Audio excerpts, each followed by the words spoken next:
जय श्री राम। आइए जानते हैं भगवान श्री राम के जन्म की कहानी। पौराणिक कथाओं के अनुसार भगवान विष्णु, जो त्रिमूर्ति में से पालन करता है, जब भी धर्म की हानि होती है तब पृथ्वी पर अवतार लेते हैं।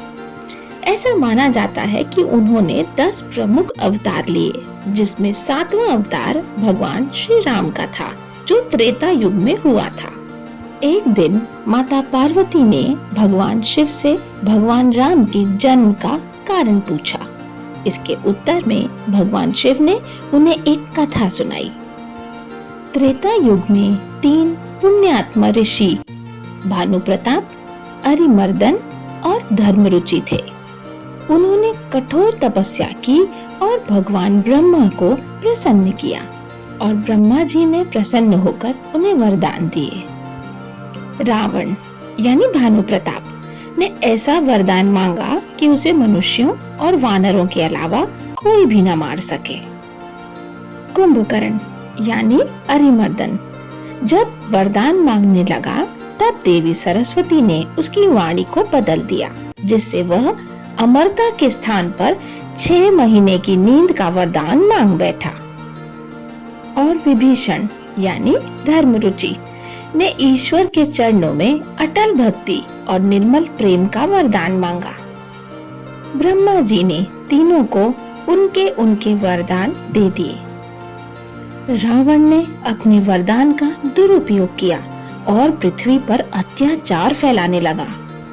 ये देखकर भगवान शिव ने कहा कि जब जब अधर्म बढ़ेगा, तब भगवान विष्णु मनुष्य के रूप में अवतार लेकर धर्म की स्थापना करेंगे। इसी कारण भगवान राम का अवतार हुआ। तो आइए अब चलते हैं अयोध्या नगरी।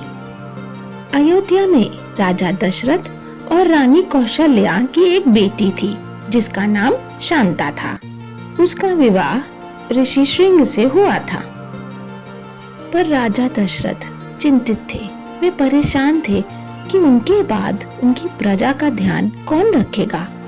फिर एक दिन उन्होंने अपने कुल गुरु ऋषि वशिष्ठ से सलाह ली, और ऋषि वशिष्ठ ने उन्हें एक विशेष यज्ञ, पुत्र कामेष्टि यज्ञ करने की सलाह दी। इस यज्ञ को करने के लिए ऋषि श्रृंग को बुलाया गया। वे अथर्ववेद के महान ज्ञाता और अत्यंत ही पवित्र थे। माना जाता है कि ये यज्ञ बहुत दिन चला और अयोध्या के सभी ऋषि मुनि और श्रद्धालुओं ने इसमें हिस्सा लिया। और यज्ञ खत्म होते होते कुछ ऐसा हुआ कि सब देखते रह गए। जैसे ही यज्ञ खत्म हुआ, उस यज्ञ में से एक दिव्य पुरुष प्रकट हुआ। उसके हाथ में सोने का कटोरा था, जिसमें पवित्र खीर थी। यह खीर देवताओं का आशीर्वाद थी। उस दिव्य पुरुष ने बड़े प्रेम से कहा, राजा दशरथ, यह खीर अपनी रानियों को खिला दीजिए। उन्हें जल्दी ही पुत्र रत्न की प्राप्ति होगी। राजा दशरथ ने वैसा ही किया। उन्होंने खीर अपनी तीनों रानियों में बांट दी। पर इससे पहले कि रानियां खीर खा पाती, एक चिड़िया सुमित्रा का खीर, मतलब सबसे छोटी रानी का खीर का कटोरा लेके उड़ गया। फिर रानी कौशल्या और रानी कैकेयी ने अपने हिस्से में से सुमित्रा को खीर दी, और इसीलिए रानी सुमित्रा को जुड़वा पुत्र हुए। जी हाँ, चैत्र शुक्ल नवमी पुनर्वसु नक्षत्र में कौशल्या ने एक बालक को जन्म दिया, जो थे भगवान श्री राम। इसके बाद रानी कैकेयी ने भरत को जन्म दिया, और अंत में रानी सुमित्रा ने लक्ष्मण और शत्रुघ्न को जन्म दिया। और फिर इन बच्चों के नामकरण के लिए महर्षि वशिष्ठ को बुलाया गया। उन्होंने रानी कौशल्या के पुत्र का नाम रखा श्री रामचंद्र, रानी कैकेयी के पुत्र का नाम भरत रखा, और रानी सुमित्रा के पुत्रों का नाम लक्ष्मण और शत्रुघ्न रखा। श्री राम को भगवान विष्णु का अवतार माना जाता है। लक्ष्मण शेषनाग, भरत पांचजन्य शंख और शत्रुघ्न सुदर्शन चक्र के रूप में माने जाते हैं। अयोध्या में खुशियां मनाई जा रही थी, और वहीं देवता स्वर्ग से फूलों की वर्षा कर रहे थे।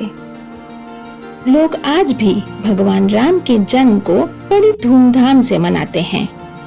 भगवान राम के जन्म का त्योहार रामनवमी चैत्र नवरात्रि के अंतिम दिन मनाया जाता है।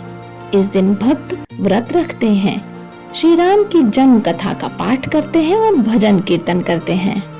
ये पर्व न केवल भारत में बल्कि पूरे विश्व में श्रद्धा और उल्लास के साथ मनाया जाता है। आशा करते हैं कि अगली बार जब आप रामनवमी मनाएंगे तो इस कहानी को जरूर याद रखेंगे।